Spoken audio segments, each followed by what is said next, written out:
కీర్తనలు 142 అధ్యాయము 133 అధ్యాయము అందులో కలిసి నేను ఎలుగెత్తి యెహోవాకు మొరపెట్టుచున్నాను, ఎలుగెత్తి యెహోవాను బతిమాలుకొనుచున్నాను.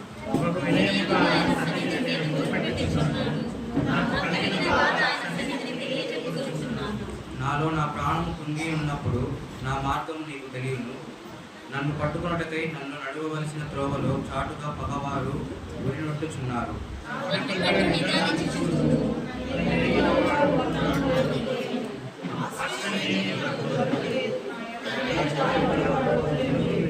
యెహోవా, నీకే నేను మొరపెట్టుచున్నాను.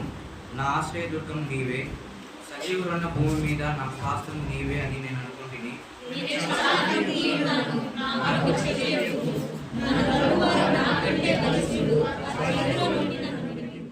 కృపా సత్య సంపూర్ణ ఆశ్రయకరుడా, మీ ఘనమైన పాదమును బట్టి, మీ పరిశుద్ధమైన నామమును బట్టి మీకు వేలాది కృతజ్ఞతాస్తుతులు తండ్రి. ఇదిగో నా తండ్రి, ఈ యొక్క మంచి విశ్రాంతి దినముల ప్రభావ మమ్మల్ని అందరినీ సన్నిధిలో వచ్చి మీ యొక్క సన్నిధి ప్రత్యక్షను మేము అనుభవించిన ప్రభావ, మేము చూపించిన గొప్ప తరుణాన్ని బట్టి మీకు వేలాది కృతజ్ఞతాస్తుతులు ప్రభావ. పాట ద్వారా, ఆరాధన ద్వారా, కీర్తనల ద్వారా మీరు మనం పొందుకున్నందుకు మీకు స్తోత్రాలు ప్రభావ. చెప్పబడిన వాక్యం ద్వారా ప్రభు మీరు మాతో మాట్లాడండి ప్రభావ. మీ దైవజీవన ప్రభావ, మీ శిలువ చాటును మనం పంచుకుని ప్రభావ, మాకు కావాల్సినటువంటి జీవాహారాన్ని ప్రభావ మీరు మాకు దయచేసి తండ్రి. పూర్తిగా వాక్యం విని వారమే కాకుండాన్నట్టు ప్రభావ మా హృదయంలో భద్రపరుచుకుని ప్రభావ, అది మాకు ఆత్మీయంగా ప్రభావ ఎంతో సహాయపడినట్టు ప్రభావ మీరు సహాయం దయచేయమని ప్రార్థిస్తున్నారు. కూడి వచ్చిన ప్రతి ఒక్క బిడ్డను మీరు దీవించండి, ఆశీర్వదించమని ప్రార్థిస్తున్నాను. యేసయ్య నామములో వేడుకుంటున్నాను నా ప్రియ పరలోక తండ్రి. దేవునికి మహిమకరముగా వచ్చిన మీ అందరికీ ప్రభువును స్తుతిస్తున్నామన్నా తెలియజేస్తుంటున్నారు. దేవుని యొక్క శాశ్వతమైనటువంటి ప్రేమ, వాత్సల్యత, కనికరమును బట్టి మరి యొక్క విశ్రాంతి దినములో మనమందరం ప్రవేశించడానికి ఆయన మందిర ఆవరణలో ప్రవేశించి ఈ రీతిగా దేవుని యొక్క సన్నిధానంలో ఎంతో సూచించడానికి కనపరచడానికి దేవుడు సహాయం చేశారు. మరి ప్రాముఖ్యమైనటువంటి సమయంలో మనం వచ్చేసాం. మరి దేవుడు మనతో మాట్లాడని మరి ప్రతి వారు కూడా వినగలిచి గ్రహించే మనస్సును పెట్టుకొని దేవుని యొక్క వాక్యాలను జాగ్రత్తగా విందాం. పరిశుద్ధ గ్రంథం నుండి పేతురు రాసినటువంటి మొదటి పత్రిక 3వ అధ్యాయము 5-6 వచనాలు చదువుకుందాం. 3వ అధ్యాయము 5-6 వచనాలు.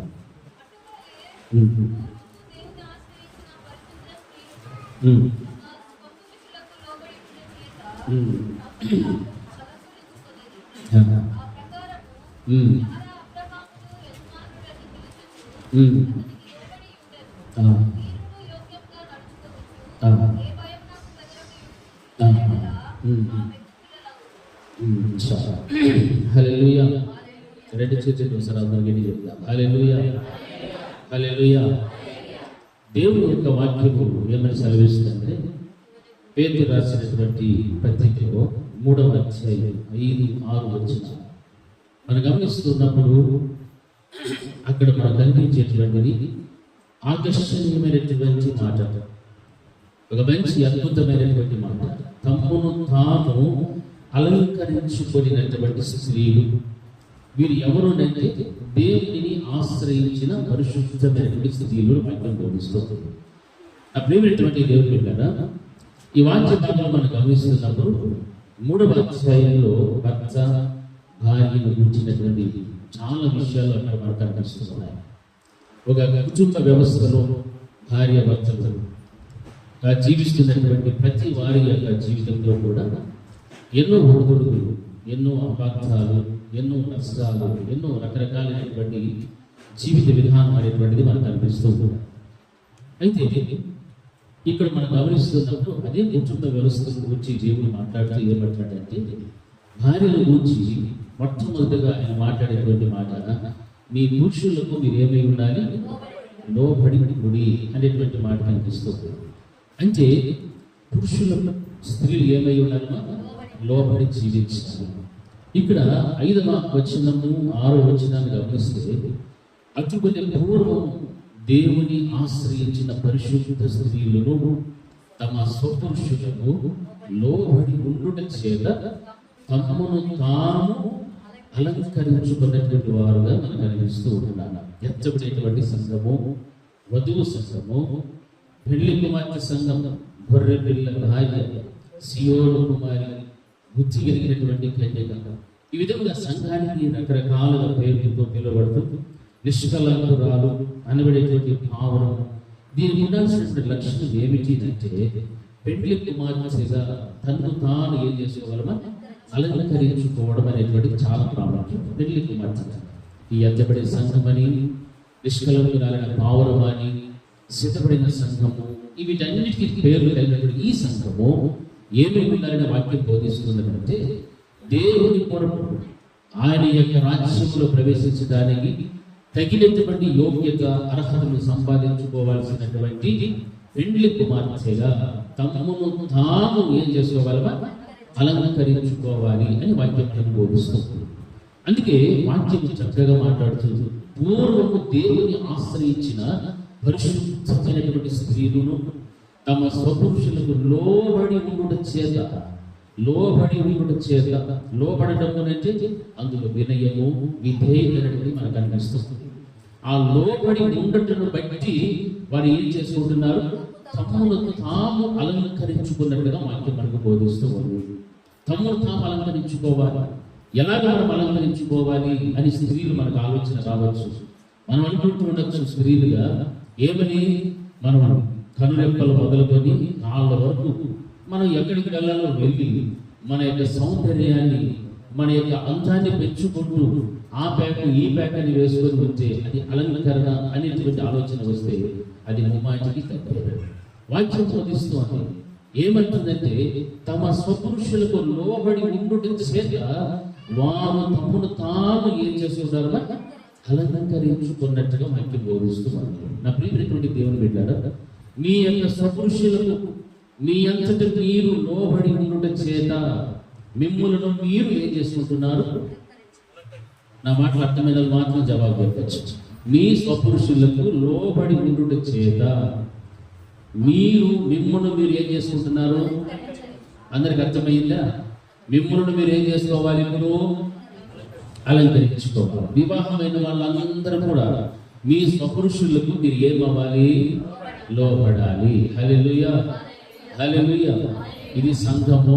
సంఘములో యవన బిడ్డలు ఉన్నారు, పిల్లలు ఉన్నారు, పెద్దలు ఉన్నారు, స్త్రీ తల్లులుగా ఉన్నారు, కుమార్తెలుగా ఉన్నారు, భార్యలుగా ఉన్నారు. అంతేకాదు సంఘములకి ఎవరున్నారు? ఎవరున్నారా? మిమ్మల్ని గురించి మాట్లాడుతున్నా, ఇంకొకరి గురించి చెప్పలేదు నేను. ఎవరు? పురుషులు లేరా సంఘంలో? ఉన్నారు లేదా? సంఘంలో పురుషులు కూడా ఉన్నారు. అంటే స్త్రీగా, భార్యగా, కన్యకగా పిలువబడుతున్నది ఎవరు అంటే సంఘము. సంఘములో ఉన్నటువంటి ప్రతి వారు కూడా ఎవరికి లోబడి ఉండాలని? దేవునికి లోబడి ఉండాలి. ఇందులో రెండు రకాలుగా మనం అర్థం చేసుకోవాలి. సంఘము, ఈ సంఘము ఎత్తబడే సంఘము, ఈ సంఘము వధువు సంఘము, పెళ్లి భార్య సంఘము. ఈ సంఘములో ఉన్నటువంటి ప్రతి వారు, పిల్లలు మొదలుకొని పెద్దలు, వృద్ధుల వరకు కూడా ఏమై ఉండాలి? మా దేవునికి లోబడి ఉండుట చేత మనం ఏం చేస్తున్నట్లు? అలంకరించుకున్నట్టు. హల్లెలూయా. ఇప్పుడు మనం అలంకరించుకోవాలి అంటే మనం ఎవరికి లోబడాలి? దేవునికి లోబడాలి. స్త్రీలు ఎవరికి లోబడాలి?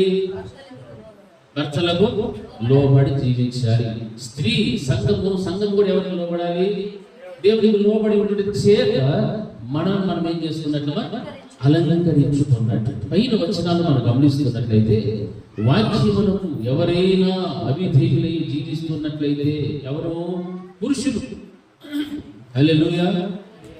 పురుషులు ఎవరైనా దేవుని యొక్క వాక్యానికి అవిధేయులై కనుక జీవిస్తూ ఉంటే వారు భయముతో కూడిన మీ పవిత్ర ప్రవర్తన చూచి వాక్యము లేకుండానే తమ భార్యల నడవడి వలన రాబట్టవచ్చు అని వాక్యంలో. మీ పురుషులు ఎవరైనా మీకు అనుకూలంగా లేకపోతుంది, మీ పురుషులు ఎవరైనా మిమ్మల్ని సరైనటువంటి రీతిగా లేక వాక్యములకు వ్యతిరేకంగా జీవిస్తూ ఉన్నట్లయితే, మీకు ఆటంకం కలిగిస్తూ ఉన్నట్లయితే వారిని ఎలా రాబట్టవచ్చునంటే వారికి వాక్యం అవసరం లేదు. ఏం కావాలి అంటే భయముతో కూడిన మీ పవిత్రమైన ప్రవర్తన చూసి వాక్యము లేకుండానే వారిని కూడా మీరేం చేయొచ్చు, రాబట్టవచ్చును అని వాక్యం బోధిస్తుంది. అంటే స్త్రీ పాత్ర సంఘములోనైనా లేకపోతే కుటుంబ వ్యవస్థలో ఎలాంటిదంటే చాలా చాలా ప్రాముఖ్యమైనటువంటిది. కుటుంబంలో స్త్రీ పాత్ర, కుటుంబంలో స్త్రీ సరిగా లేకపోతే అంటే భర్తకు లోబడకపోయినా, వినయం చూపించకపోయినా, విధేయత లేకపోయినా, లేకపోతే భర్తను ప్రేమించకపోయినా, లేకపోతే అత్తగారిని ప్రేమించకపోయినా, తల్లిదండ్రులను ప్రేమించకపోయినా ఆ కుటుంబం అంతా కూడా ఎలా ఉంటుంది తెలుసా? చాలా చాలా గలిబిలిగా ఉంటుంది. హల్లెలూయా. గందరగోళంగా ఉంటారు. ఆ బాధను అనుభవించేటువంటి పెద్దలు, తల్లిదండ్రులకు, అత్తమామలకు, భర్తలకు వారికి మాత్రమే అర్థమవుతుంది. హల్లెలూయా, హల్లెలూయా. బాగా చెప్పాలి, హల్లెలూయా. అలా ప్రవర్తించేటువంటి స్త్రీలు, భార్యలు అందరూ ఒకసారి గట్టిగా హల్లెలూయా. ఎంతమంది అవిధేయత ఉన్నారు చూస్తున్నారా? అవిధేయత, వినయం, విధేయతతో వారు ఉండుటను బట్టి వారు తమ్మును తామేం చేసుకున్నారా? అలంకరించుకోవాలి. మరి మన మంత్రులు గట్టిగా హల్లెలూయా అంటే మనం ఇంకా మనం ఏం చేసుకోలేదు. అలంకరించుకోకపోవడానికి కారణాలు ఏమిటి? మనలో ఏమి లేదు, విధేయత లేదు, లోబడటం లేదు, వినయము లేదు, తగ్గింపు స్వభావం లేదు, భర్తను లోబడి జీవించడం లేదు, భర్తను ప్రేమించడం లేదు. ఇవన్నీ కూడా మనలో పెట్టుకొని ఇక్కడికి సంతలో బైబిల్ పెట్టుకొని ఏం పాట పాడతాము? పరిశుద్ధంగా. అవునా? ఇంటికి పోతే మన నోట్లో వచ్చేటివన్నీ కూడా అపరిశుద్ధమైనవే, అపవిత్రమైనవే, అన్ని వ్యతిరేకంగా. ఈడు మాత్రం మనకు మించిన భక్తి పొరలే లేదు. కానీ వాక్యం బోధిస్తారు. బైబిల్ ఏమని చెప్తుంది? దేవుని ఆశ్రయించిన పరిశుద్ధమైన స్త్రీలు. హల్లెలూయా. ఎందుకు చెప్పాలి మా? హల్లెలూయా. ఎవరిని ఆశ్రయించారు వీళ్ళు? దేవునిని ఆశ్రయించిన పరిశుద్ధమైన స్థితి.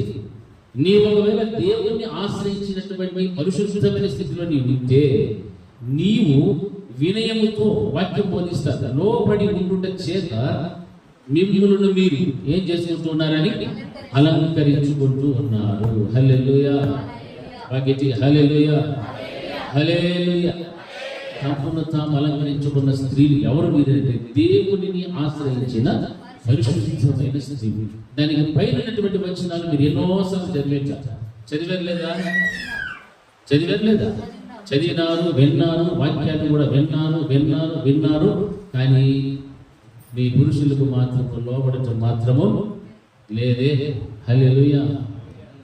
ఎంతమంది యథార్థంగా చెప్పండి, లోబడేవారు మీ భర్తలకి? నా భర్తంటే నాకు గౌరవము, నా భర్తంటే నాకు భయము, నా భర్తంటే వినయము, విధేయత నా దగ్గర ఉంది అనేవారు. ఎంతమంది? ఏమన్నా 1 2 3 4 5 7 మంది ఉన్నారు. 7 వెనకాల కూడా 9. హల్లెలూయా. 9 ఏం చెప్తాయి? 9 ఆత్మఫలాలు తింటున్నారు మన సంఘంలో. 9 మంది ఎవరికి లోపడుతున్నారని నిజమే అంటారా? హల్లెలూయా. మీరు నిజంగా లోబడితే మీ మించిన సన్నిధిలో నేనే లేదు. మీరు ఎవరిని ఆశ్రయించిన వాళ్ళు తెలిసినా? దేవుని ఆశ్రయించిన పరిశుద్ధమైన స్త్రీలు. హల్లెలూయా.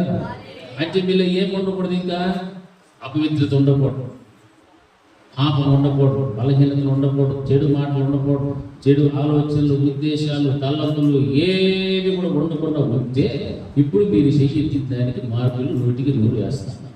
హల్లెలూయా. మనం ఏ విజయం నీదాము నీది, నాదాము నాది, నువ్వెంతో నేను కూడా అంతే అనుకుంటే అది ఏముండదు, ప్రేమ ఉండదు. వాస్తవం చెప్తాను, ప్రేమ ఉండదు. అది ఎలా ఉంటుందంటే ఒక బిజినెస్ రిలేషన్షిప్ అనేటువంటి అక్కడ కనిపించేసి వాక్యం చెప్తారు. మీ పురుషులకు లోబడి ఉండడం చేత మిమ్మల్ని మీరు ఏం చేసుకున్న వారు అలంకరించుకున్నటువంటి వీటలు. ఇలాగ తమ స్వపురుషులకు లోపడక చాలా మంది తమ జీవితంలో ఏం చేసుకుంటున్నారు? పాడు చేసుకుంటున్నారు. నిజంగా పాడు చేసుకుంటున్నారు. దేవుడు మంచి భవిష్యత్తు ఇచ్చారు, మంచి జ్ఞానం ఇచ్చాడు, మంచి చదువులు ఇచ్చాడు, మంచి ఉద్యోగాలు ఇచ్చినాడు, మంచి కుటుంబాన్ని ఇచ్చినాడు, మంచి అత్తమామలు ఇచ్చాడు, మంచి తల్లిదండ్రులు ఇచ్చినాడు. అన్నీ ఉన్నాయి. కానీ తమ యొక్క అవిధేయతను బట్టి, లోబడినతనాన్ని బట్టి, విధేయత లేనటువంటి స్థితిని బట్టి తమ కుటుంబములను తామంతట తామే పాడు చేసుకుంటూ ఉన్నారు. హల్లెలూయా. ఇది ఉండకూడదు. దేవుని యొక్క కుటుంబము అంటే అందులో ఎవరు ఉండాలా? దేవుడు ఉండాలి. దేవుడు ఉంటే ఆటోమేటిక్గా ఏమొచ్చేస్తుంది? లోపల వినయం వచ్చేస్తుంది, విధేయత వచ్చేస్తుంది. ఆ వినయము విధేయత కనుక నీ జీవితంలో, నీ కుటుంబంలో కనుక నువ్వు జీవిస్తే, దానిని అనుసరిస్తూ జీవిస్తే, నువ్వు ఎవరిని అనుసరిస్తున్నావు? దేవునిని అనుసరిస్తూ దేవుని ఆశ్రయించిన పరిశుద్ధమైనటువంటి స్త్రీలలోనికి నీవు కూడా చేర్చబడతావు. హల్లెలూయా, హల్లెలూయా. అందుకే తమ స్వపురుషులకు లోబడి ఉండుట చేత తమను తాము ఏం చేస్తున్నవారు? వీళ్ళు అలంకరించుకున్నవారు. ఈ రోజున మీ ముఖాలు ఒకసారి అర్థంలో చూసుకోండి. మీరు ఏ విధంగా అలంకరింపబడి వచ్చిన్నారో మీకు బాగా అర్థమవుతుంది. ఏ బ్యాగ్ వేసుకుంటారు? రోజ్ పౌడర్, బ్లాక్ పౌడర్ లేదు కదా, రోజ్ పౌడర్, పాండ్స్ పౌడర్. మరి పురుషులకు లోబడితే మిమ్మల్ని మీరు ఏం చేసుకున్నట్లు? దేవుని ఆశ్రయించిన బిడ్డలైతే వారు సమాజానికి కనిపించేటువంటి రీతిగా అలంకరించుకో వారి యొక్క అందాన్ని కనపరచుకోవడానికి వారు వస్త్రములు ధరించరు. వారు ప్రజలలో కనపడాలని దేవుడి దృష్టికి విరోధముగా జీవించేటువంటి స్తత్వం వారిలో ఉండదు.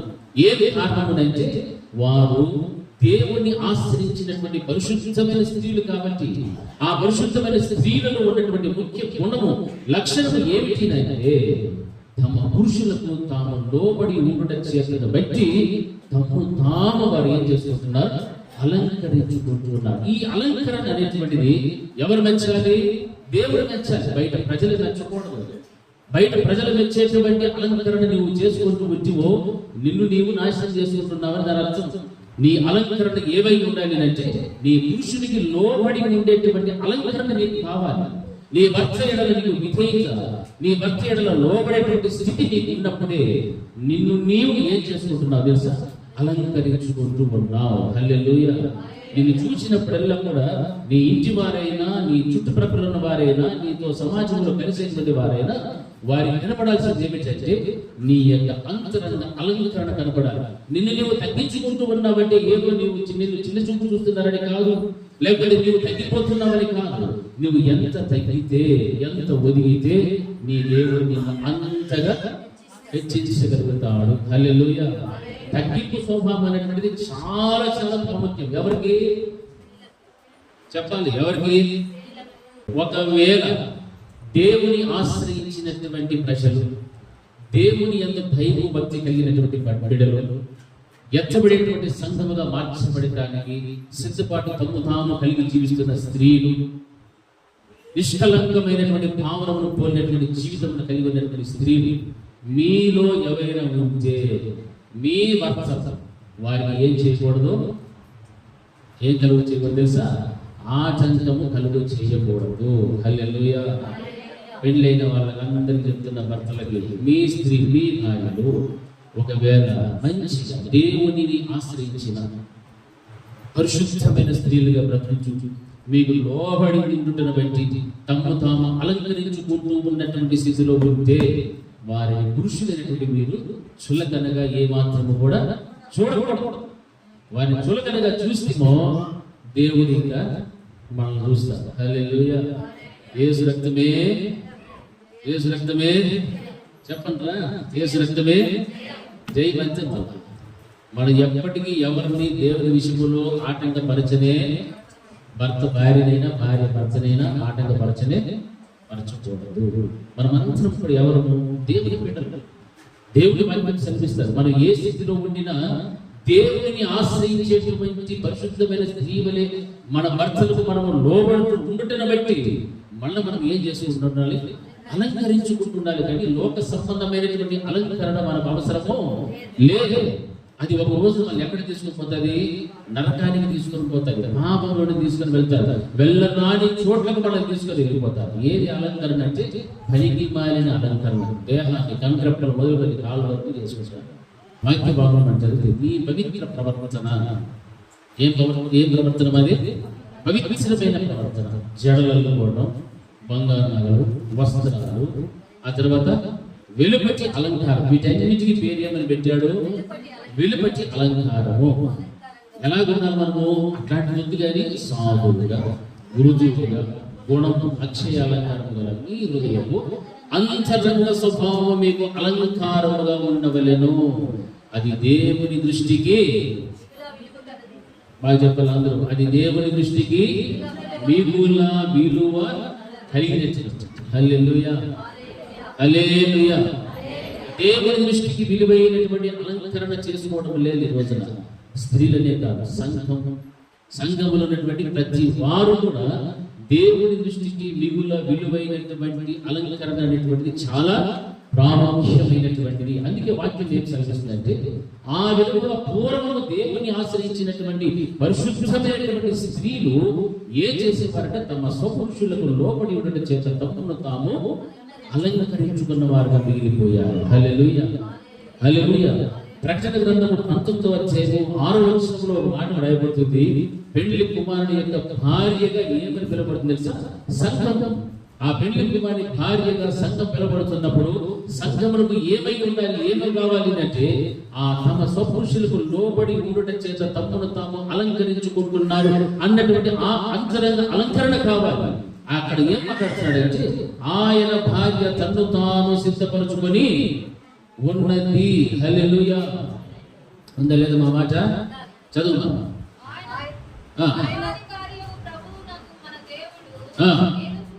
ఏలుచు ఉన్నాడు, ఆయన స్తుతించుడి, వచ్చి ఉన్నది కనుక సంతోషపడి ఉత్సహించి ఆయనను మహిమపరచదమని చెప్పగా వింటిని. హల్లెలూయా. ఎవరు మాట్లాడుతున్న మాటలు ఇవి? ఎవరు మాట్లాడారు? యోహాన్ గారు మాట్లాడుతున్న మాట.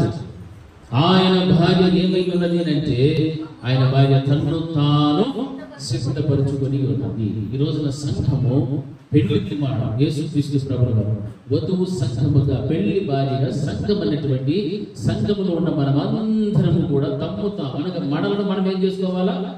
సిద్ధపరచుకోవాలి. హల్లెలూయా. అప్పుడు అక్కడ ఏం జరుగుతుంది? అక్కడ సంతోషం కనిపిస్తుంది, ఆనందం కనిపిస్తుంది, ఉత్సాహం కనిపిస్తుంది. ఉత్సాహం ఎంత గొప్ప కార్యాలు పరలోక రాజ్యంలో జరగాలి అంటే మనల్ని మనము భూమి మీద ఏం చేసుకోవాలి? సిద్ధపరచుకొని అలంకరించుకోవాలి. హల్లెలూయా, హల్లెలూయా. ఈ అలంకరించుకున్నటువంటి ఈ స్థితి అనగా పూర్వము ఏముంది అక్కడ? దేవుని ఆశ్రయించిన పరిశుద్ధమైన స్థితిలు అనేటువంటి మాట మనకు కనిపిస్తున్నప్పుడు ఆ లిస్ట్ లో మొట్టమొదటి ఎవరు కనిపిస్తున్నారు తెలుసా? శారమ్మ కనిపిస్తా ఉన్నారు. అందుకే శారాన్ని గురించి అక్కడ ఏం మాట్లాడారు సార్? ఆమె చాలా చూడ చక్కనిది అని పాత నిబంధనలో మనం చూస్తున్నాం. ఆమె చూడ చక్కనిది కాబట్టి ఆ యొక్క మాటలు అందులో మనకు కనిపిస్తున్నాయి. మంచి స్వరూపము, అందమైనటువంటి స్థితి కలిగినటువంటి శారమ్మ. ఆమెను గురించి ఏం మాట్లాడాడంటే, ఆ ప్రకారము శారా అబ్రహామును యజమానుడని పిలుచుచు అతనికి లోబడి ఉండెను. హల్లెలూయా. మీరును యోగ్యముగా నడుచుకోవచ్చు, ఏ భయమునకు బెదరగలిగిన ఎడల ఆమెకు మీరేమవుతారు? పిల్లలు అవుతారు. అక్కడ శారమ్మను గురించి మాట్లాడితే ఏమని సార్? ఆ ప్రకారం శారా అబ్రహామును ఏమని పిలుస్తుంది? అందరూ చెప్పాలి. అబ్రహామును శారమ్మ ఏం పిలిచాది? నా మాట ఎవరు వినలే. అబ్రహామును శారమ్మ ఏమని పిలుస్తా ఉంది? ఈ పక్కన చెప్పండి, ఏమని పిలుస్తా ఉన్నారు? వెనకాల ఉన్న కుర్చీలో చెప్పండి సార్ బాగా గట్టిగా. యజమానుడు. హల్లెలూయా, హల్లెలూయా. అంటే భర్తను గౌరవించేటువంటి విధానం చూసారా? నా యజమానుడు. హల్లెలూయా. ఏమంటుంది? యజమానుడు. ఆ ప్రకారం అబ్రహాముడు యజమానుడని పిలుచుచు అతనికి ఏమవుతుంది? లోబడి, లోబడి, లోబడి. ఈ మాట చాలా చాలా చాలా చాలా చాలా మనము జాగ్రత్తగా ఆలోచించాలి. లోబడి ఉండే చేతనే తమ యొక్క ప్రవర్తన తమ తాము ఏం చేసుకుంటున్నారు? స్త్రీలు అలంకరించుకుంటున్నారు. అలాగే శారమ్మ కూడా తమ యొక్క భర్త అయినటువంటి అబ్రహాము గారిని ఏమని పిలుస్తుంది? యజమానుడు. మీ భర్తలు మీరు ఏమని పిలుస్తారు? హల్లెలూయా. మీ భర్తను మీరు ఎలా పిలుచుకోవాలి తెలుసా? చాలా చాలా మర్యాదగా పిలుచుకోవాలి. హల్లెలూయా. ఒకవేళ మీకు మీ భర్తల మీద ఉన్న ప్రేమ, ఆప్యాయత, అనురాగాలు, సంబంధం, మంచి అనుభూతి ఉన్నట్లయితే వేరే పేర్లు పెట్టి పిలుచుకోవచ్చు, కానీ ఏం తగ్గకూడదు? విధేయత మాత్రము తగ్గకూడదు. హల్లెలూయా. మర్యాద. మన భర్తలకు మనము మర్యాద ఇచ్చి పిలిస్తే వారికి ఏమవుతున్నట్టు మనము లోబడుతూ ఉన్నాము అని అర్థం. హల్లెలూయా. అందులోనే ఒక అలంకరణ మీరు సంపాదించుకుంటారు, అందులోనే ఒక విధేయత కనిపిస్తారు, ఒక లోబడితనం కనిపిస్తారు. అందుకే పూర్వము శారమ్మ ఏం చేసేదంటే అబ్రహామును ఏమని పిలుస్తుంది? యజమానుడు. యజమానుడు అని పిలుచుచు అతనికి ఏమై ఉన్నది? లోబడి ఉండెను. మీరును యోగ్యముగా నడుచుకుంటూ. యోగ్యముగా అనడానికి అక్కడ అర్థం ఏమో తెలుసా? మేలు చేయించు నడుచుకుంటూ ఏ భయమునకు బెదరక ఉన్న ఎడల ఆమెకు మీరేం అయిపోతారు? పిల్లలు అవుతారు. శారమ్మకు మీరు పిల్లలు కావాలి అంటే మీ భర్తలను మీరేం చేయాలా? యజమానుడుగా చూడాలి. భర్తను భర్తగా చూడాలి కదప్ప, భర్తను బానిసగా మాత్రమో చూడకూడదు. హల్లెలూయా. హల్లెలూయా. భర్తతో పాటు ఏమై ఉండాలా?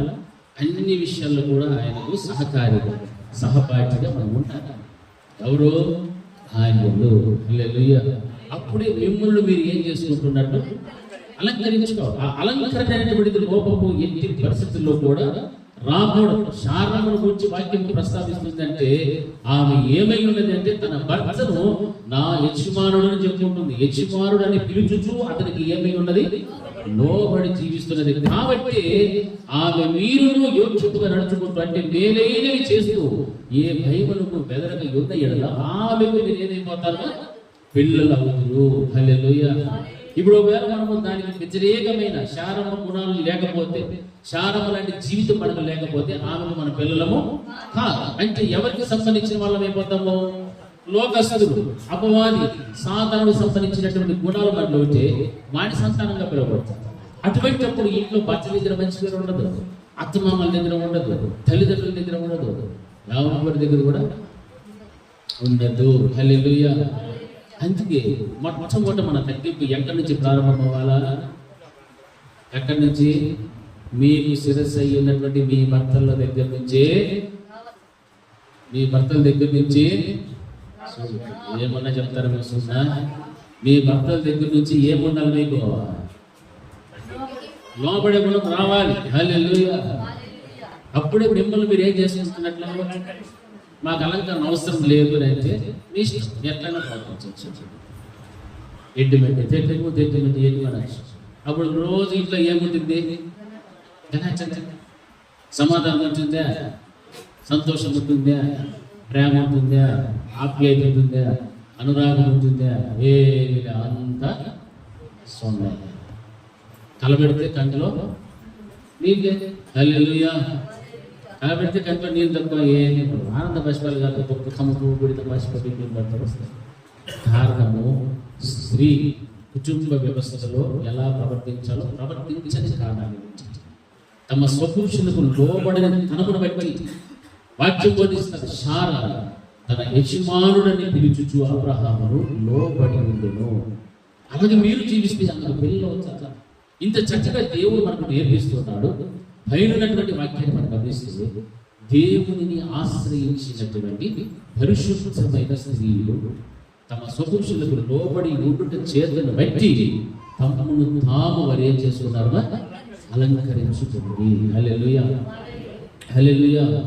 రోజున అలంకరణ లేనటువంటి, అనగా అంతరంగ అలంకరణ, లోబడేటువంటి స్థితి, విధేయత కలిగినటువంటి స్థితి లేక చాలా మంది ద్వారా అనేక మంది బిడ్డలకు హృదయ వేదన, దుఃఖం, ఆవేదన కలుగు చేస్తూ ఉన్నారు.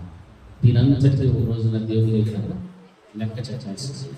ఎవరైనా కూడా సరే, నా ఇంట్లోనైనా మీ ఇంట్లోనైనా ఎవరి కుటుంబంలోనైనా ఎవరైతే తమ స్వపురుషులకు లోబడక జీవిస్తారో, దేవుడిని ఆశ్రయించినటువంటి స్థితిలో ఉంటారో, పరిశుద్ధత లేనటువంటి స్థితిలో ఉంటారో, వారందరూ కూడా కుటుంబాలలో ఏముందంటే నెమ్మది ఉండదు. కారణం వారే సమాధానం అనేటువంటి ఎంత ప్రయత్నం చేసినా ఎంత కలిసిపోవాలని ప్రయత్నం చేసిన, అడుగులు వేసిన సమాధానం ఉండదు అక్కడ. ఎందుకంటే విర్రవీగుతనము, అహంకారము, గర్వము ఇవన్నీ కూడా వచ్చేస్తాయి. కారణము వారికి ఉన్నటువంటి జ్ఞానం కావచ్చు, వారికి ఉన్నటువంటి రాబడి కావచ్చు, వారికి ఉన్న చదువులు కావచ్చు, విద్య ఏదైనా కూడా కావచ్చు. అయితే వాటన్నిటి కూడా పక్కన పెట్టాలి. నీవు ఏమగా ఇవ్వబడ్డావు అంటే నీ భర్తకు నీవుగా సహపాఠివి మాత్రమే. హల్లెలూయా. నువ్వు ఎంత ఉన్నతమైన స్థితిలో ఉన్నప్పటికీ కూడా సరే, ఆ స్థితిని అంతటిని కూడా పక్కన పెట్టాలి. నీ భర్తకు నీవేమైపోవాలి, లోబడి జీవించాలి. హల్లెలూయా. అప్పుడే నిన్ను నీవు ఏం చేసుకుంటున్నావని అలంకరించు. ఆ అలంకరణ దేవుడు చూస్తున్నాడు, అదే కావాలి. చూడండి, పరిశుద్ధ గ్రంథంలో ఒక వాక్యాన్ని చదివితే ఆదికాండము 25వ అధ్యాయం 22వ వచనం ఒకసారి చదవండి. ఆదికాండము 25వ అధ్యాయం 22వ వచనం.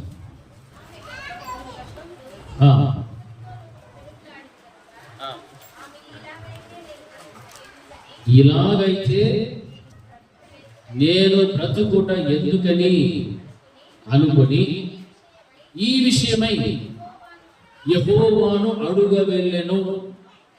అప్పుడు యెహోవా ఆమెతో ఇట్లనెను. హల్లెలూయా. ఎట్టి చెప్పండి, హల్లెలూయా, హల్లెలూయా. రెండు చేతులు ఉన్నవాడు మాత్రం హల్లెలూయా. ఇక్కడ వాక్యములు మనం గమనిస్తున్నప్పుడు ఎవరు కనిపిస్తున్నారు తెలుసా? ఈ అధ్యాయంలో యాకోబు, ఏశావు. ఈ తల్లి ఎవరు? తల్లి ఎవరు? రెబ్కానేనా? ఎంతమంది రెబ్కా అంటున్నారు?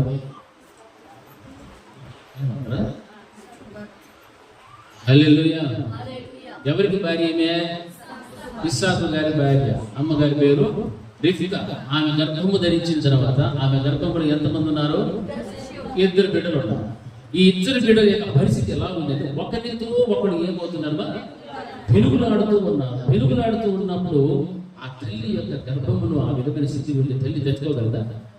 ఒక బిడ్డ తంతా ఉంటే ఓయమ్మ ఓనైనా అని బట్టి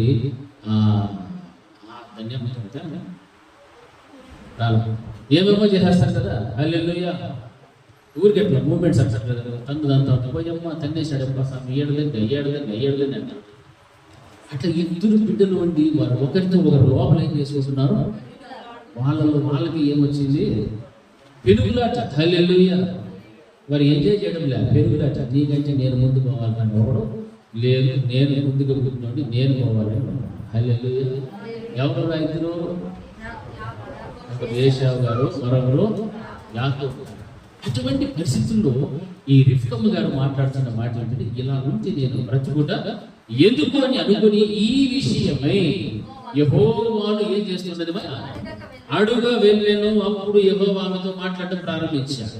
అంటే ఈ వాక్యంలో మనకు కావాల్సింది ఏమిటంటే, తన యొక్క గర్భంలో ఉన్నటువంటి 2 శిశువుల యొక్క పరిస్థితిని చూసి, ఇక నేను ఇలాగ ఉండుట చేత బ్రతుకుట ఎందుకు అని అనుకుని ఎవరికి చెప్పుకోవడం ప్రారంభించేది?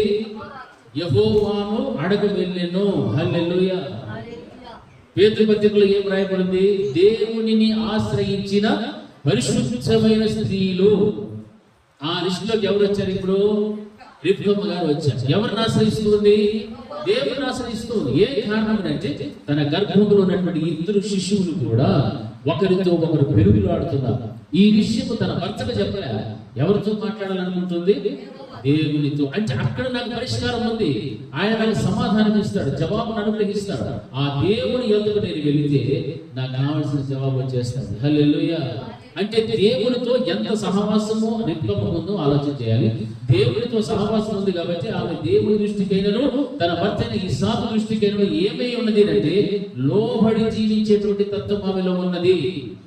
ఆమె వివాహం చేసుకోవడానికి ముందుగా ఆమె తన యొక్క ప్రాంతం నుండి వస్తూ ఒంటి మీద వస్తున్నప్పుడు పొలంలో ఒక మనుషుడు చూసి, అది ఎవరబ్బా ఈ మనుషుడని చూస్తూ ఉన్నప్పుడు అప్పుడు ఆమెకు తెలియదు ఈయనే నా యొక్క యజమానుడు అవుతాడని.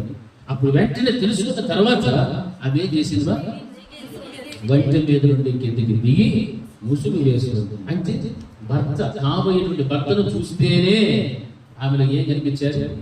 విధేయత కనిపించారు. లోబడ్డది, తగ్గింపు స్వభావం. దానిని బట్టి ఆ లోబడేటువంటి స్థితిని బట్టి తనను తాను ఏం చేసుకున్నప్పుడు అలంకరించుకున్నది. కాబట్టి ఆ అలంకరణతో కూడినటువంటి జీవితము జీవిస్తుంది కనుకనే ప్రతి నిత్యము కూడా ఎవరితో సహవాసం పెట్టుకుంది? దేవునితో సహవాసం పెట్టుకున్నది. హల్లెలూయా. తన భర్త అయినటువంటి ఇస్సాకు ఎవరితో సహవాసం ఉన్నప్పుడు ఆ సమయంలో దేవుడితో సహవాసం ఉన్నాడు. పొలంలో దేవుడికి ఏం చేస్తున్నాడు? ప్రార్థన చేస్తూ ఉన్నాడు. భర్త ఏమో ప్రార్థన చేసే వ్యక్తి, భార్య ఏమో లోబడేటువంటి స్థితి, వినయము విజేత కలిగినటువంటి స్థితి, తను తాను అలంకరించుకుంటుంది. ఒకవైపు తన భర్త ఏమో దేవుడితో మాట్లాడుతూ ఉన్నాడు. హల్లెలూయా. ఈ కుటుంబం కంటే ఇంక ఎట్లా కుటుంబం కావాలి? ఎంత మంచి కుటుంబం చూసారా? ఎంత ధన్యకరమైన కుటుంబం చూడండి. ఈ రోజున పురుషులు దేవుడితో మాట్లాడటం లేదు, దేవుడికి ప్రార్థన చేయడం లేదు, దేవుడితో సహవాసం చేయడం లేదు. అందుకే తమ యొక్క భార్యలను ప్రేమించలేక, భార్యలు కూడా తమ స్వపురుషులకు లోబడలేక ఎంతో భయంకరమైన స్థితిలోకి వెళ్ళిపోతున్నారు. ప్రతి వ్యక్తి జీవితంలో, ప్రతి కుటుంబంలో కూడా ప్రార్థన అనేటువంటిది లేకపోతే ఆ కుటుంబం అంతా కూడా ఎలా ఉంటుందంటే అయోమయంగా మార్చబడిపోతారు. నరకం, సాతాను యొక్క బంధకములోనికి వెళ్ళిపోతూ ఉంటారు. సాతాను చేత నడిపించబడేటువంటి కుటుంబంగా మార్చబడిపోతారు. దేవుని యొక్క ఆత్మ చేత నడిపింపబడాల్సిన కుటుంబము, ఆ స్త్రీ, ఆ పురుషుడు, ఆ పిల్లలు, ఆ తల్లిదండ్రులు ఆ విధంగా నడిపింపబడక శరీరానుసారంగా నడిపించబడేటువంటి స్థితిలోనికి వెళ్ళిపోతున్నారు. అందుకే ఒకరి ఎడల ఒకరికి ప్రేమ కానీ, ఆప్యాయత కానీ, సంతోషము కానీ, అనురాగం అనేది ఏది కూడా లేకుండా దేవుని దృష్టికి వ్యతిరేకంగా నడుచుకుంటూ దేవుడిని ఆశ్రయించినటువంటి స్త్రీల వలె మిగిలిపోతూ ఉన్నారు. అయితే వాక్యం బోధిస్తారు, దేవుడిని ఆశ్రయించినటువంటి పరిశుద్ధమైనటువంటి స్త్రీలు తమ స్వపురుషులకు లోబడి ఉన్న చేతుల బట్టి తాము వారు ఏం చేస్తున్నారు? అలంకరించుకున్నారు. రెక్కమ్మ జీవితంలో అలంకరణ ఉంది, తగ్గించుకున్న స్వభావం ఉన్నది. భర్త అయితే పొలంలో దేవుని ఏం చేస్తున్నాడు? ధ్యానం చేసుకుంటూ ఉన్నాడు. హల్లెలూయా, హల్లెలూయా. ఆ వ్యక్తిత్వం ప్రతి స్థితికి కూడా కలిగి ఉండాలి. అప్పుడు రిప్కమ్మ చేర్చబడినట్లు నీవు కూడా నిన్ను నీవు అలంకరించుకునేటువంటి ఆ యొక్క ఔన్నత్యమైనటువంటి స్థితిని సంపాదించుకోగలుగుతావు. హల్లెలూయా, హల్లెలూయా, హల్లెలూయా. నిజమంటారా కాదంటారా? ఈ రోజున మనం ఆలోచన చేయాలి. నన్ను బట్టి నా కుటుంబంలో నెమ్మది ఉందా లేదా? నన్ను బట్టి నా కుటుంబంలో సమాధానం ఉందా, సంతోషం ఉందా లేదా? నా తల్లిదండ్రులకు కానీ, నా తోబుట్టిన వారికి కానీ, నా అత్తమామలకు కానీ, నా భర్తకు కానీ, నా భార్యకు కానీ, నా బిడ్డలకు కానీ నన్ను బట్టి ఇవి ఏమైనా ఉన్నాయా, లేకపోతే దీనికి వ్యతిరేకమైన కార్యాలు ఏమైనా నా వల్ల కలుగుతూ ఉన్నాయని ఆలోచించి, ఇది దేవుడు నీకు ఇచ్చిన మంచి అవకాశం. రెఫ్కాని జ్ఞాపకం పెట్టుకో, దేవుడిని ఆశ్రయించడం నేర్చుకో. ఏ చిన్న విషయమైనా, ఏ బలహీనతనైనా, ఏ సమస్య వచ్చినా ఎవరిని ఆశ్రయించడం నేర్చుకోవాలి? దేవుణ్ణి ఆశ్రయించు. ఆయనే నీకు జవాబు, ఆయనే నీకు సమాధానం ఇస్తాడు. ఎంతటి గొప్ప సమస్య అయినా దేవునికి చాలా చిన్నదే. నీకు పెద్దది కావచ్చు, కానీ దేవునికి చిన్నది. అటువంటిప్పుడు నేను ఎందుకు దేవుణ్ణి ఆశ్రయించలేకపోతున్నాను? ఆశ్రయించకపోగా ఇక దేవుని చేత నడిపింపబడలేని స్థితిలో ఉంటూ సాతాను యొక్క ఆలోచనలో ప్రారంభమవుతారు, సాతాను యొక్క కార్యాలలో ప్రారంభమవుతారు. అది దేవుని దృష్టికి మంచిది కాదు. ఎందుకంటే నిన్ను నీవు అలంకరించుకోలేదు. నిన్ను నీవు అలంకరించుకోవాలన్న ఆలోచన నీకు కలిగితే నీ భర్తకు నీవేమైపోతావు? లోబడిపోతావు. హల్లెలూయా. నీ ఇంట్లో ఉన్న వాళ్ళందరికీ కూడా ఏమవుతావు? లోబడుతావు. సంఘమునకు శిరస్సు క్రీస్తు, క్రీస్తుకు సంఘమంతా కూడా ఏమైపోవాలి? లోబడిపోవాలి. మనం అందరం కూడా ఏం చేసుకోవాలి? అలంకరించుకోవడం నేర్చుకో. హల్లెలూయా. ఈ దినాలు కడబడి దినాలు, భయంకరమైన దినము. ఈ దినములను మనల్ని మనం అలంకరించుకోకపోతే పెళ్లి భార్యగా తీర్చిదిద్దబడలేదు, వధువు సంఘముగా మార్చబడలేదు, ఎత్తబడే సంఘముగా మార్చబడలేదు, నిష్కలంకురాలైనటువంటి పావురము వలె మన జీవితము ఉండదు. అటువంటి స్థితిలోనే ఉన్నప్పుడు దేవుని రాకడనేది వస్తే మన పరిస్థితి ఏమిటో ఆలోచన చేసుకోవాలి. మన యొక్క విశ్వాస జీవిత విధానం, మన ఆత్మీయ విధానం ఎలా ఉన్నదో ఒక్కసారి మనల్ని మనం ఏం చేసుకుంటున్నారా? పరిశీలన చేసుకోవాలి. ఏదైనా మచ్చలు ఉన్నాయేమో, డాగులు ఉన్నాయేమో, మరణం ఉందేమో, ఏమైనా ఉన్నాయేమో, దాన్ని బట్టి మనం ఏం చేసుకోవాలి? మనలను మనము అలంకరించుకోవడం కోసం ప్రయాసపడాలి. దేవుని ఆశ్రయించు, దేవుడితో ఒంటరిగా పోరాటం నేర్చుకో. వ్యక్తిగతంగా రహస్యం ఉందని నీ తండ్రికి నీవు రహస్యంగా వెళ్ళి ప్రార్థన చేయి, కన్నీరు కాచు, ఒక మంచి మనసాక్షి కలిగినటువంటి విశ్వాసంగా బ్రతుకు. అప్పుడే నీవు కట్టబడతావు, నీ కుటుంబము కూడా నీ వలన కట్టబడతారు. అందుకే వాక్యం బోధిస్తుంది, మేలు చేయించు, మేలు చేయించు. ప్రతి వారు కూడా ఆ విధంగా నడుచుకోవడం అంటే, శారమ్మ ఏ విధంగా అయితే తన భర్తను నా యజమానుడు చెప్పుకుంటూ ఉందో ఆ విధంగా చెప్పుకుంటూ లోబడుతూ మేలు చేయించు ఆమె నడుచుకుంటున్నంత ప్రకారముగా మీరును నడిస్తే ఆమెకు మీరేమవుతారని పిల్లలు అవుతారు. హల్లెలూయా. ప్రతి స్త్రీ, ప్రతి సంఘము కూడా గమనించాల్సిన విషయం. ఈ విషయంలో మనం తప్పిపోతే ఇక మన ఇంటిని మనం ఏం కట్టుకుంటాము? మన బిడ్డలు మనం ఎలా కట్టుకుంటాము? మన బిడ్డల భవిష్యత్తు ఏమిటి? వారి యొక్క ఎదుగుదల ఏ విధంగా ఎదుగుతూ ఉన్నారు అన్ని కూడా మనం చాలా జాగ్రత్తగా గమనించాలి. హల్లెలూయా. గమనించవద్దా? ఖచ్చితంగా పిల్లల గురించి కూడా పరిశుద్ధ గ్రంథంలో ఎన్నో మాట్లాడాల్సింది. పిల్లల్ని ఎలా పెంచుకోవాలి, ఒక భర్తగా, ఒక భార్యగా, ఒక తల్లిగా, ఒక తండ్రిగా, ఒక కుమారుడుగా, కుమార్తెగా నీకు ఎలా ఉండాలో, నీ కుటుంబంలో నీ బాధ్యతలు ఏమిటి, దేవుడు నీకు అన్ని తెలియజేస్తున్నప్పటికీ కూడా బాధ్యత రహితముగా కనుక నీవు ప్రవర్తిస్తున్న గురించి నిన్ను నీవు అలంకరించుకోవడం లేదు. హల్లెలూయా. అలంకరించుకోవాలి. బైబిల్లో రాసిన ప్రతి మాట ఎవరి కోసమో? ఎవరి కోసమో? పక్కటి చెప్పండి అందరూ. ఎవరి కోసమో? అది ఈ కిటికీలకు డోర్లకు కాదు, నా కోసం. అప్పుడే ఆ వాక్యం మనలో పని చేయడం ప్రారంభమవుతుంది. అదే మొదటి సమూయేలు గ్రంథంలో మనం చూస్తే అక్కడ ఇంకొక స్త్రీని నేను జ్ఞాపకం చేస్తున్నాను. మొదటి సమూయేలు గ్రంథము 25వ అధ్యాయము 23వ వచనం, ఆ తర్వాత 32వ వచనం చదవని మనం.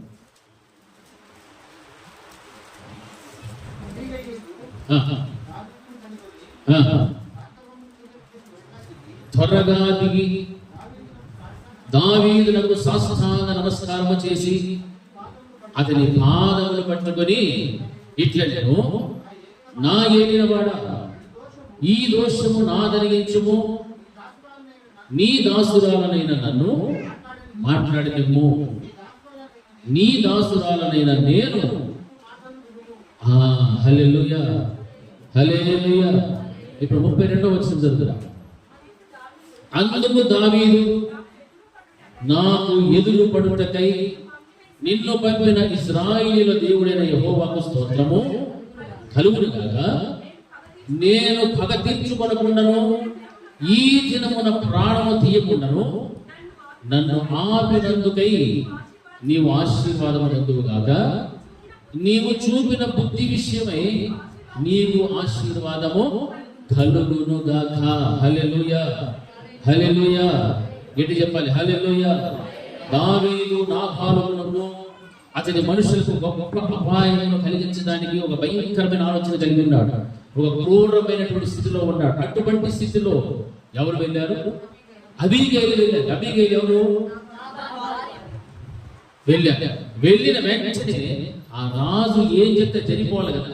ఆ రాజు చెప్పిన మాట ఎక్కడ జరిగిపోతుందో, నాబాల్ని ఎక్కడ చంపేస్తాడో అన్న భయముతో వెంటనే గార్ధబం తెచ్చుకుంటుంది. అంటే గాడిద గార్ధబం మీద వెళ్ళి కావలసిన ఆహార పదార్థాలు అన్ని తీసుకుని వెళ్ళిపోయి అక్కడ ఏం మాట్లాడుతుంటే, నా ఏలినవాడా, ఈ దోషము నాదనిగించుము, నీ దాసులైన నన్ను మాట్లాడలేమో, నీ దాసురాలనైన నేను చెప్పు మాటలను ఆలకించుమని బతిమలాడుకుంటున్నాడు. కారణం ఏమిటంటే అక్కడ దేవుడు అబీగైలును వాడుకుంటున్నాడు. ఎలాగంటే ఆ యొక్క నాబాలుకు కలిగేటువంటి అపాయములు కలగనీయకుండా, ఆ యొక్క దావీదు ఆలోచించిన ఆలోచనలు సఫలము కాకుండా ఈయన మధ్యవర్తిగా వెళ్ళి ఆ యొక్క నింద నాది, ఆ కారణము నేను అని చెప్పుకుంటూ ఆమె మాట్లాడుతున్న మాట ఏమిటంటే, నాబాలుపై అంత క్రూరంగా పగ తీర్చుకోవడానికి తాను తలపెట్టినటువంటి ప్రణాళిక ఎంత ఘోరమైనటువంటిదో, భయంకరమైనటువంటిదో దావీదు గ్రహించేటువంటి స్థితికి రాగలిగాడు. హల్లెలూయా. వచ్చాడు. అందుకే మన కళ్ళు తిరిగించి తప్పు చేయకుండా మనల్ని కాపాడడానికి, మనకు దైవిక సలహా ఇవ్వడానికి కొన్ని పర్యాయాలు దేవుడు ఇతరుల యొక్క ఆలోచనలు కూడా తీసుకొస్తాడు. హల్లెలూయా. ఇతరుల యొక్క ఆలోచనలు చెప్పినట్లు దేవుని యొక్క వాక్యంతో మనం ఆలోచన చేస్తే వాక్యం అప్పుడు మనకు అర్థమవుతుంది. మన హృదయంలో ఆత్మ నడిపింపుతో మన ఆలోచనలు ఏం చేసుకోవాలి?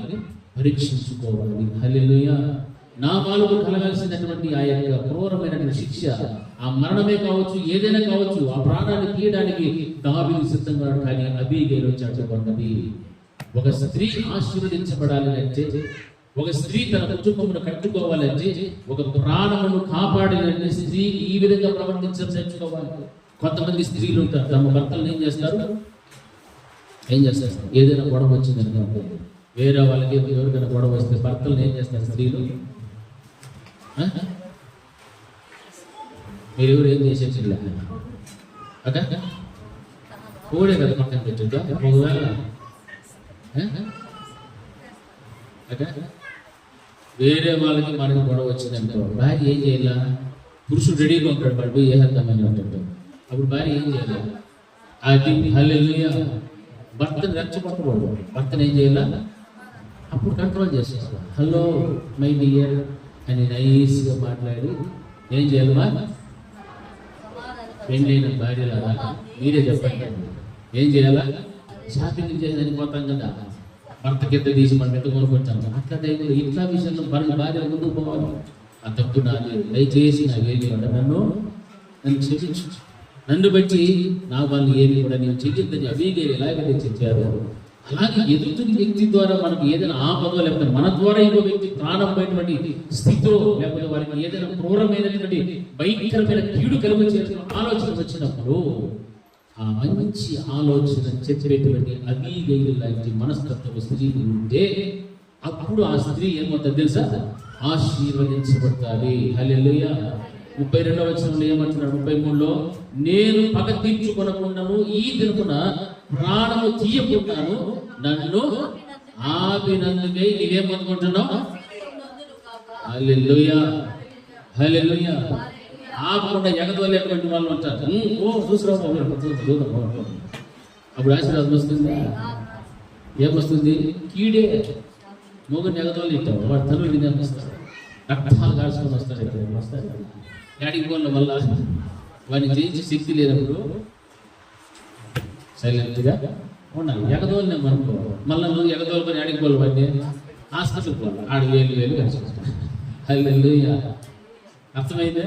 మీ భర్తల గురించి మీకు బాగా తెలుసు. మీ భర్త వీరులో సూరాదేశుడు లేదా పిరుకోడో ఏమో మీకు తెలుసు కదా, దాన్ని బట్టి ప్రవర్తించాలి. వాడికి ఒకవేళ భయంకరమైన ఆలోచన ఎవరికైనా హాని కలిగించాలన్న ఆలోచన ఉంటే కూడా దాన్ని ఏం చేయాలా? అదే హల్లెలూయా. అందుకే వాక్యం సరిగ్గా నేను పగ తీర్చుకొనకుండాను ఈ దినమున ప్రాణము తీయకుండా నన్ను ఆపినందుకై నీవు ఆశీర్వాదము నందువుగాక. హల్లెలూయా. మరలా ఇంకొక ఆశీర్వాదం ఉంది. ఏముంది అక్కడ? నీవు చూపిన బుద్ధి విషయమై నీకు ఆశీర్వాదం కలుగును గాక. హల్లెలూయా. బుద్ధి ఎప్పుడు ఉపయోగించాలి తెలుసా? ఇట్లాంటి సమయాల్లో ఉపయోగించాలి బుద్ధి. అవునా? ఎప్పుడు ఉపయోగించాలమ్మా? ఇట్లాంటి సమయాల్లో మీ భర్తకు ఎవరైనా సంపాదనో లేకపోతే ఎవరైనా ఇంకొకరైనా సంపాదనో మరి కీడు చేయాలని అన్నప్పుడు మన బుద్ధిని ఉపయోగించాలి. అప్పుడు అంటున్నాడు దావీదు మహారాజు, నీ బుద్ధి విషయమై నీవు చూపిన బుద్ధి విషయమై నీవు ఏమవుతున్నావు? ఆశీర్వదింపబడేవాడు. నేను ప్రాణం తీయకుండా నన్ను ఆపేవాడు, అందును బట్టి కూడా నీకేమొస్తుంది? ఆశీర్వాదం. హల్లెలూయా, హల్లెలూయా. అది కావాల్సింది స్థితి. అప్పుడు నీవు ఎవరిని ఆశ్రయిస్తే ఇట్లాంటి బుద్ధి వస్తుంది? దేవునిని ఆశ్రయిస్తే. హల్లెలూయా. దేవునిని ఆశ్రయించిన పరిశుద్ధమైన స్త్రీలు తమను తాము ఎలా అలంకరించుకుంటున్నారు? తమ భర్తలకు లోబడి ఉండుట చేతను బట్టి వారు అలంకరించుకుంటున్నారు. ఈ రోజున నీవు చూపే బుద్ధి, ఈ రోజున నీవు ఆపుతున్నటువంటివి ఏం ఆపుతూ ఉన్నావు? వాటిని బట్టి నీవు ఆశీర్వదించబడతావు. అంతేకాదు కానీ నిన్ను నీవు అలంకరించుకుంటే నీ భర్తకు లోబడుతూ ఉంటావు, నీ భర్త ఎడల వినయం కలిగి ఉంటావు. అలాగే నీ కుటుంబ వ్యవస్థలో ఉన్నటువంటి నీ పెద్దలు, అత్తమామలకు, తల్లిదండ్రులకు అందరికీ కూడా ఎలా ఉంటావు? లోబడి ఉంటావు, బాధ్యతగా బ్రతుకుతావు. స్త్రీలు చాలా మంది ఇళ్లలో బాధ్యతగా ఉన్నప్పుడు బాధ్యత రహితంగా ప్రవర్తిస్తారు. చేస్తారు అంటే నువ్వు మీ ఇంట్లో కోడలు చెప్తాడా? మీ ఇళ్ళలో అంటే మీ ఊర్లో మీ అమ్మ నాన్నలు ఎన్ని సంవత్సరాలు బ్రతుకుతారు? 20 ఏళ్ళు, 25 ఏళ్ళు చేస్తారు. మిగిలిన 75 ఏళ్ళు ఎవరు చూడాలి మిమ్మల్ని? మీరు 100 ఏళ్ళు బతుకుతారు, చాలా అనుమానం కలుస్తారు. 100 ఏళ్ళలో 25 మైనస్ చేస్తే ఎన్ని ఏళ్ళు ఉన్నాయి మీకు? 75 సంవత్సరాలు ఎవరితో గడపాలి మీరు? అత్త మామల దగ్గర గడపాలి. హల్లెలూయా. గట్టి చెప్పాలి హల్లెలూయా. ఆ మిగిలిన శేష జీవితం అంతా కూడా వాళ్ళ దగ్గర గడపాల్సింది. అప్పుడు వాళ్ళని ఎట్లా చూడాలి? షో కేసులో గాజు బొమ్మను ఎంత భద్రం చేసుకొని చక్కగా చూసుకోవాలో అంత చక్కగా చూసుకుంటే అంత అందంగా కనిపిస్తాం. హల్లెలూయా. ఆ విధంగా సూర్యపడతాన్ని తీసి కింద వేసాడు అనుకోండి, ఏమైపోతుంది? అలాగే పెద్దలు చెప్తారు, హృదయాలను పగలగొట్టి మనసు విరిగిపెట్టేట్లుగా నేమన కోల్పోయి సమాధానం లేకుండా మాత్రము ఉండదు. బాధ్యత రహితంగా ప్రవర్తిస్తే అవే జరుగుతాయి. వారిలో ఉండేటువంటి ప్రేమ మీకు కనిపించదు, వారిలో ఉన్నటువంటి దయ జాలి మీకు కనపడవు. వారి నోటి మాటలే మీకు వినిపిస్తాయి తప్ప వారి అంతరంగంలో దాగి ఉన్న ప్రేమ మాత్రం మీకు కనిపించదు. హల్లెలూయా. ఎంతో మంచి సంపన్నమైన కుటుంబాలు, ఆదరణకరమైన కుటుంబాలు, ఇటువంటి కుటుంబాలలో కూడా ఉండాల్సినటువంటి రీతిలో ఉండకపోవడానికి గల కారణం ఏమిటంటే దేవునిని ఆశ్రయించినటువంటి స్త్రీలు, పరిశుద్ధమైన జీవితం లేని స్త్రీలు, తమ స్వపురుషులకు లోబడలేదు కాబట్టి ఇన్ని వివిధ రకములైనటువంటి ఎన్నో సమస్యలకు మీరే దారి తీసుకుంటూ వెళ్తున్నారు. అటువంటి స్థితి ఉన్నదాన్ని బట్టి ఎవరికి నష్టము? అలా ఎవరైతే ప్రవర్తిస్తున్నారో వారికి నష్టం. హల్లెలూయా. నేను రాత్రి ఈరోజు ఏం వాక్యం చెప్పాలా అని ఆలోచన చేస్తూ ఉన్నాను. నిజంగా దేవుడు ఈ వాక్యం చూపించాడు. మనకి అవసరం, ఈ వాక్యం అవసరం. నా సంఘానికి ఈ వాక్యం చాలా అవసరం. హల్లెలూయా. నా సంఘంలో ఉన్న బిడ్డలందరికీ ఈ వాక్యము అవసరం. నా సంఘంలో ఉన్న బిడ్డల కుటుంబములన్నింటిలో కూడా ఉన్న ప్రతి స్త్రీ, భార్య కానీ, తల్లి కానీ, కుమార్తె కానీ, ఎవరైనా కూడా కానీ తమ స్వపురుషులకు లోబడి నిండుట చేసేందుకు బట్టి తమను తాము వారు ఏం చేసుకోవాలి? అలంకరించుకోవాలి. ఆ అలంకరణ లేకపోతే ఒక రోజున విడబడిపోతారేమో.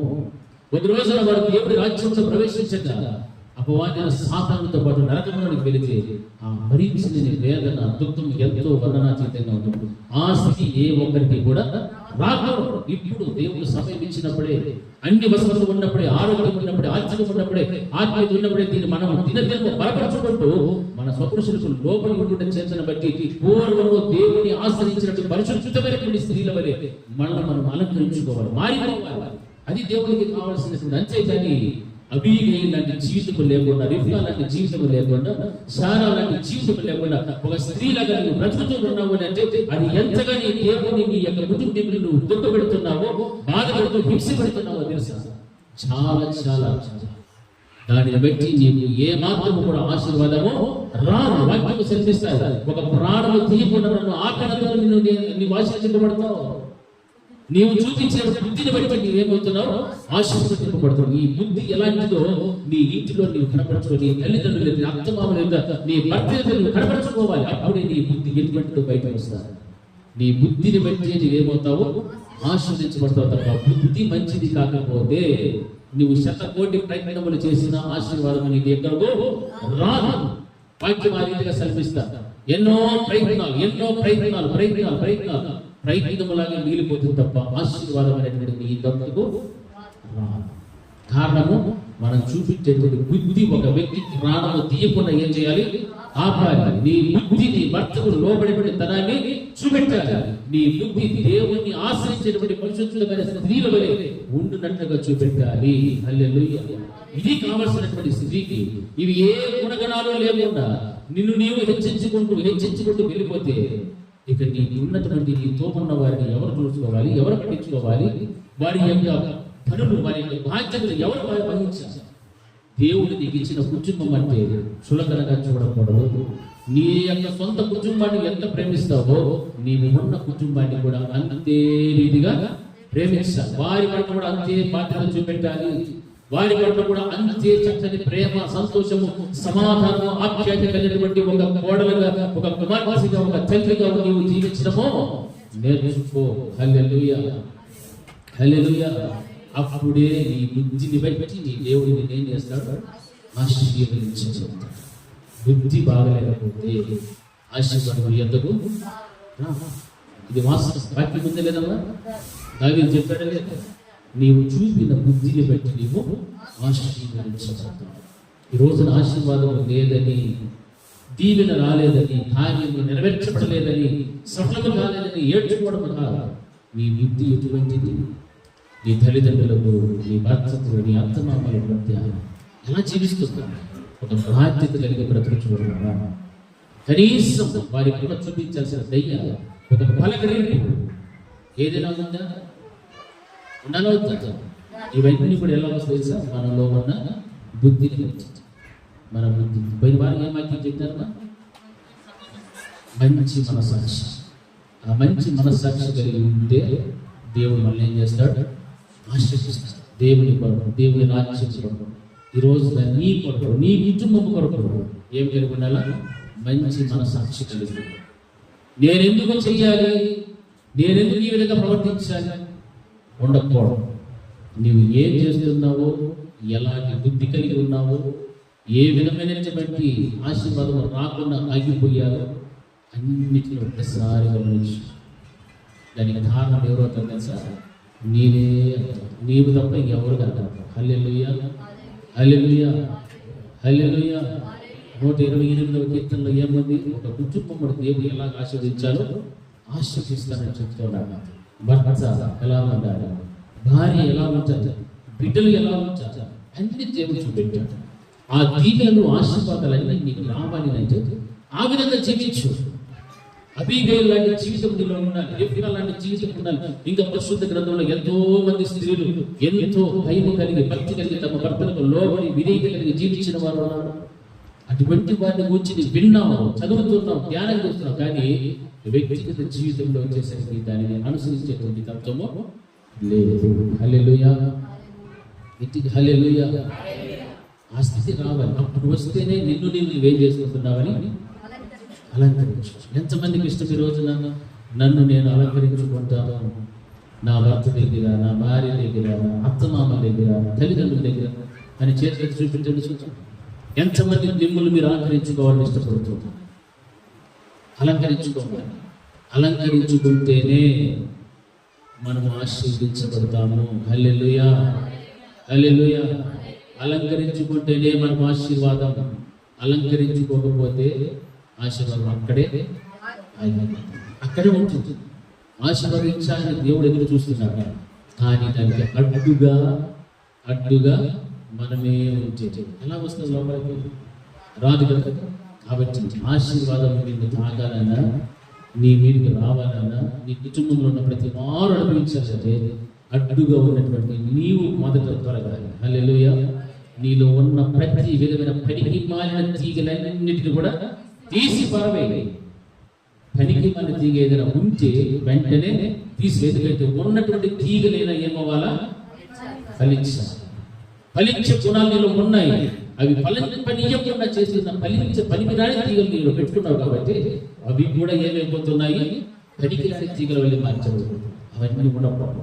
ప్రతి పనికిరాని తీగలు తీసి పారవేస్తే అప్పుడే నీవు దేవుని ద్వారా నీవు చూపించే వృత్తి, నీలో ఉన్న గుణగణాలు, నీలో ఉన్న లోబడేతనము, నీలో ఉన్న వినయము, విధేయత అన్ని కూడా నీ కుటుంబంలో, సంఘములో, సమాజంలో ఒకే రీతిలో ఉండాలి. హల్లెలూయా. ఒకే విధంగా ఉండాలి. ఎప్పుడు కానీ నీళ్ళు బట్టి ఎవరు కూడా దుఃఖపడకూడదు. ఇది జ్ఞాపకం పెట్టుకోవాలి. నిన్ను బట్టి ఏ ఒక్కరు కూడా దుఃఖపడనే పడకూడదు. అలా ఎవరైనా ఉంటే ఈ రోజు నాకు క్షమాపణ పొందుకోవాలి. నువ్వు ఎవరినైతే దుఃఖపెడుతున్నావు వాడిని క్షమాపణ అడగాలి, పర్వాలేదు. అలాగని నువ్వు తగ్గించుకుంటున్నావని కాదు. దేవుని యొక్క వాక్యము చేత నీవేమయ్యావని పరివర్తన చేసావు, మార్పు చేసావు. దేవుని ఆశ్రయించిన స్త్రీల వలె, దేవుని ఆశ్రయించిన సంఘము వలె నువ్వు మార్చబడ్డావని అర్థం. వాక్యం పొందిస్తారు. దేవుని ఆశ్రయించిన పరిశుద్ధమైనటువంటి స్త్రీలు తమ స్వపురుషులకు లోబడి ఉండే చేత తమను తాము వలె చేస్తున్నారు, అలంకరించేస్తున్నారు. ఈ అలంకరణ చూచి దేవుడు నిన్ను వధువు సంఘముగా ఎన్నుకోవాలి. హల్లెలూయా. సంఘమున ప్రతి బిడ్డను కూడా దేవుడు ఎన్నుకోవాలి. ఇదే నా సంఘము, ఇదే నా వధువు సంఘము, ఇదే నా పెండ్లి భార్య అని దేవుడు చెప్పి మనల్ని ఎక్కడికి తీసుకెళ్ళిపోవాలి? ఆయన వివాహం ఆడి పరలోక రాజ్యం మనల్ని కూడా తీసుకుని వెళ్ళిపోవాలి. హల్లెలూయా. ఆ విధంగా ప్రవర్తించడానికి ప్రయత్నించండి. మనం ఏదో కుటుంబంలో ఒక విధంగా, సంఘంలో ఒక విధంగా, సమాజంలో ఒక విధంగా నీ బాధ్యతను చూస్తూ నెరవేర్చుకుంటే దానివల్ల నీకు ప్రయోజనము, ఆశీర్వాదము ఎంత మట్టుకు కూడా రాదండి. మరలా చెప్తున్నాను, నా 2 చేతులు జోడించి మరీ చెప్తున్నాను, మిమ్మల్ని బట్టి మీ కుటుంబాలలో ఏ ఒక్కరు కూడా దుఃఖపడకుండా చూసుకోండి. హల్లెలూయా.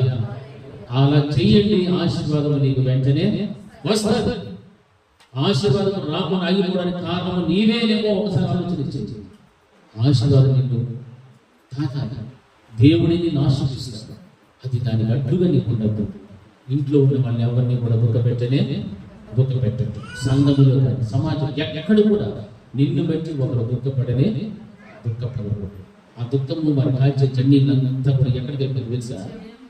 ఆయన దగ్గరికి పడుతుంది. దేవుని బుద్ధి పెంచాడు. నా బిడ్డ ఎందుకు ఏడుస్తున్నాడు, నా కుమారుడు ఎందుకు ఏడుస్తున్నాడు, ఎవరిని బట్టి ఏడుస్తున్నాడు దేవుడు చూస్తాడా? చూడాలి.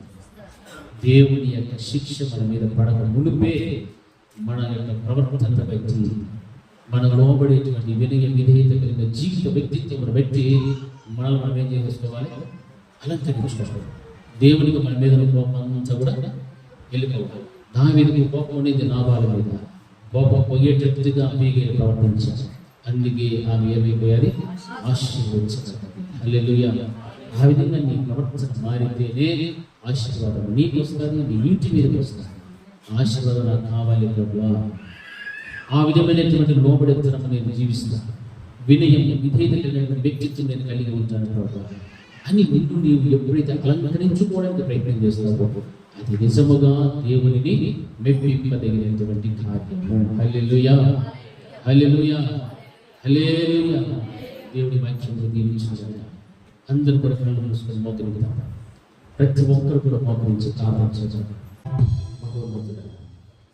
మీరు ఎంతసేపు నమ్మదగినటువంటి దేవుడు ప్రభావ, మీ శాశ్వతమైన ప్రేమను పెంచుతుంది, మీ కనికరాన్ని పెంచుతాన్ని ఒక కుటుంబ వ్యవస్థ, ఆ వ్యవస్థలో ఉన్నటువంటి ఒక స్త్రీ ఏ విధంగా జీవించాలో, ఏ విధంగా తన ప్రవర్తన ఉండాలో మీరు మాకు చక్కగా నేర్పించారు. దేవుని ఆశ్రయించిన పరిశుద్ధమైన స్త్రీలు రిబ్కా జీవితంలో, అబీగయీలు జీవితంలో, శారమ జీవితంలో ఎన్నో విషయాలు నేర్చుకోవడానికి కూర్చుంటారు.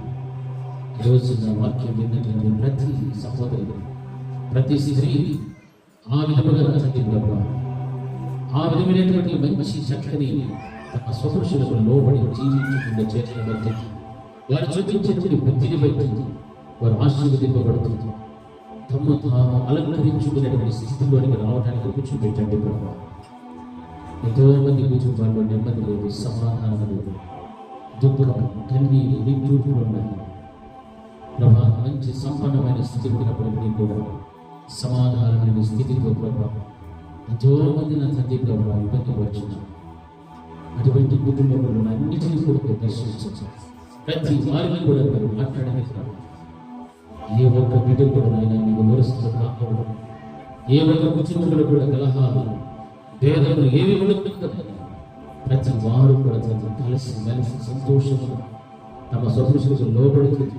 తమ ఇంటి వారిని అందరినీ కూడా ప్రేమించేటువంటి మంచి గుణగణాలు కలిగి జీవిస్తుంది. వారు చూపించేటువంటి బుద్ధిని బట్టి ఆశీర్వదింపబడటానికి మీరు సహాయించి కృపదయచేసి ప్రార్థిస్తున్నాను. ప్రతి వారిని కూడా ప్రభావం కనికరించినందుకు తెలుస్తున్నాను. ప్రతి వారిని కనికరించినందుకు తెలుస్తున్నాను. నీ కృపలో ప్రతి బిడ్డను కూడా జ్ఞాపకం చేసుకుంటున్నాను. దేవా, మిమ్మల్ని ఆశ్రయించేటువంటి పరిశుద్ధమైన స్థితిగా మార్చి తమ తాము అలంకరించుకునే స్థితిని ప్రభావం ఇవ్వగలరు. యేసు నామములో ప్రార్థిస్తున్నాను. ఆమేన్. నా ప్రాణమా యెహోవాను స్తుతించు, నా అంతరంగమున ఉన్న సమస్తమైన పరిశుద్ధ నామమును స్తుతించు. నా ప్రాణమా యెహోవాను స్తుతించు, ఆయన చేసిన ఉపకారములలో ఏమీ మరువకు. మన తండ్రి అయిన దేవుని ప్రేమ, ఆయన కుమారుడైన యేసుక్రీస్తు యొక్క కృప, పరిశుద్ధాత్మ దేవుని యొక్క అన్యోన్య సహవాసం ఇప్పుడు ఎల్లప్పుడూ నిత్య నిరంతరం సదాకాలం ఆయన కృపా సమాధానం మనకు, మన కుటుంబములకు తోడు నడిపించునుగాక. ఆమేన్. అందరికీ